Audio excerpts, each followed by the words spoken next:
From its scenic spot in the Santa Cruz Mountains, Narconon, Northern California looks out over Watsonville and the Pacific Ocean.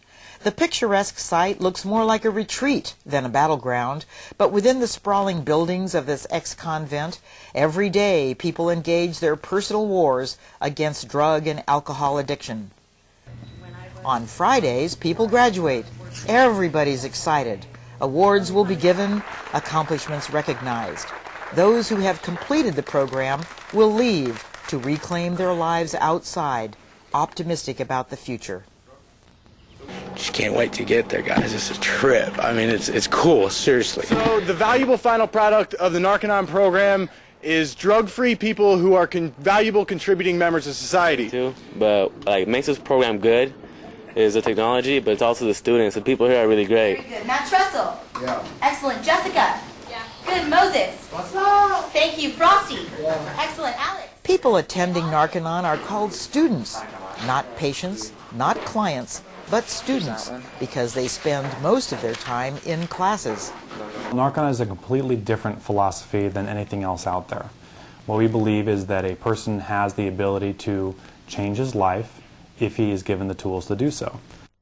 The first stage in the treatment for new students is withdraw. At Narconon, this happens at a beautiful log cabin higher on the hill, with an even more dramatic view of the countryside. People go through tough times up here, and we understand that, and just kind of keep them up here where it's a little bit quieter. You don't have a lot of external stuff going on, external noises and things like that, and it helps them get through it. The new student might be here for 1 day, or maybe 2 weeks, whatever it takes. Unlike most other treatment facilities, Narconon's withdrawal program is done, whenever possible, without drugs. We don't believe that you should replace one addiction with another, or that you need drugs to come off drugs. Instead, what we do is we just take them off all drugs while being medically responsible. We make sure we check with a physician before we withdraw anybody completely, but providing it's safe, we just stop drugs. We just stop giving them to them. Instead, we replace those drugs with vitamins and minerals, nutrition, exercise, good food, and we just start building the body back up because the drugs have leached everything out of the body. Narconon uses the sauna for further cleansing and detoxification. It's an effective way to cleanse the body out of toxins. Drug residuals get stored in the body and they weigh the person down. They make him sluggish, they affect the nervous system.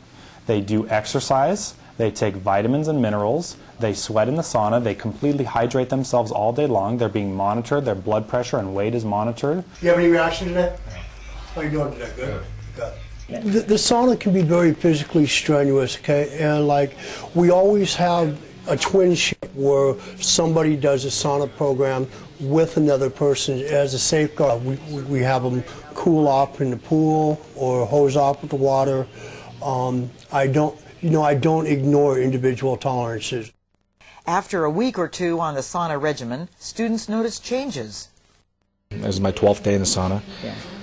Right now I'm feeling great.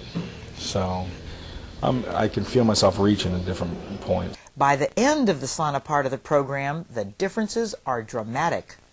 They leave feeling clean, bright, alert, and healthy. It's amazing, the sauna. I don't understand it.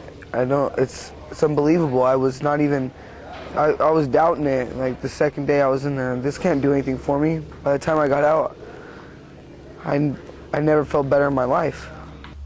While they're in the sauna part of the treatment, students do a daily workout according to their individual fitness levels.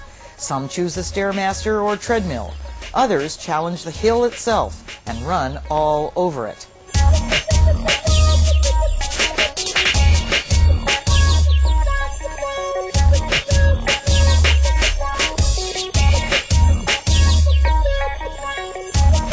Sometimes it gets really hard because I don't know, because, you know, my body's not really up to par like it used to be, so the way I look at it sometimes is if I stop running, then I'll start doing drugs again. Now the student is ready for the classroom, where he will study materials based on works by L. Ron Hubbard and adapted by William Benitez, the founder of Narconon. Benitez, a drug addict and alcoholic, read Hubbard's books in 1963 when he was in prison and decided the lessons in them could help change his life and the lives of others who suffered from chemical dependency. We're trying to get the individual to take control of his life rather than being kicked around by life. Because when you're kicked around by life, you're depressed and you want to use drugs. So what does it say that people with goodwill actually do? They're law-abiding and don't break rules.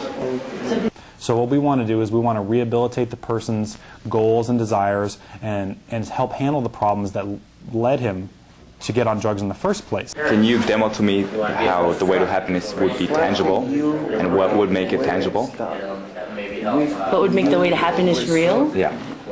Like if he couldn't study in school. Well, we teach them here how to study better. If they can't get along well with people, we teach them communication exercises. Let's say this is happiness, all right? And this is you. By you being, what this chapter is talking about is by you being industrious and work and your production being high at work and in other aspects of your life, you know, that would make you attain a way to happiness. So that makes the way to happiness real and able to grasp. Right. Basically, we break down parts of communication into their barest fundamentals, and you take parts of it and drill it over and over. They came up in a rough childhood. We teach them how to confront and deal with the past issues and move on so that they don't have to use drugs anymore to solve those problems. Sometimes the lessons are learned by demonstrating concepts through sculpting clay figures. One of the basic rules that we have here is they say if you can't demonstrate something in clay, then you really don't understand it. To be able to see it and be able to touch it to make it more real to the student. Students learn the basic rules for a good life. Be worthy of trust. Don't do anything illegal. Don't tell lies. Set a good example. Live with the truth. Serve your community. Honor and help your parents. They learn proper judgment based on morality, ethical principles, and responsibility. Students learn how to solve problems that come up in everyday life. We have a step-by-step procedure, different formulas that we help the student analyze and identify different problems that they may be having in life and work with them one-on-one to come up with a solution to handle this problem. Although Narcanon's technology is based on the writings of L. Ron Hubbard, Narcanon emphasizes it is not part of any church. We deliver L. Ron Hubbard's technology so that people can get off drugs, and that's our only product. Although Narcanon is a drug-free rehabilitation program, medical advice and care is available on a regular schedule. If a student needs additional medical attention, it is arranged for, and each student gets a full medical evaluation when he first arrives. Okay, now I'm going to look in your eyes. Look out the window. Help is also available for students with legal problems. A former probation officer is on the staff here. What I do here is help people who come here with court requirements, who have stiff sentences that they're facing as a result of things they did when they were under the influence. So what I do is help communicate with the courts so that we can satisfy any requirements that the courts have. Narcanon says the courts are extremely cooperative with it because the success rate here is so much higher than in other treatment programs. Other programs tend to average 10% or less, whereas Narcanon's averaging 75%. Time here is not all work. There's also time to play, to compete, to be on a team,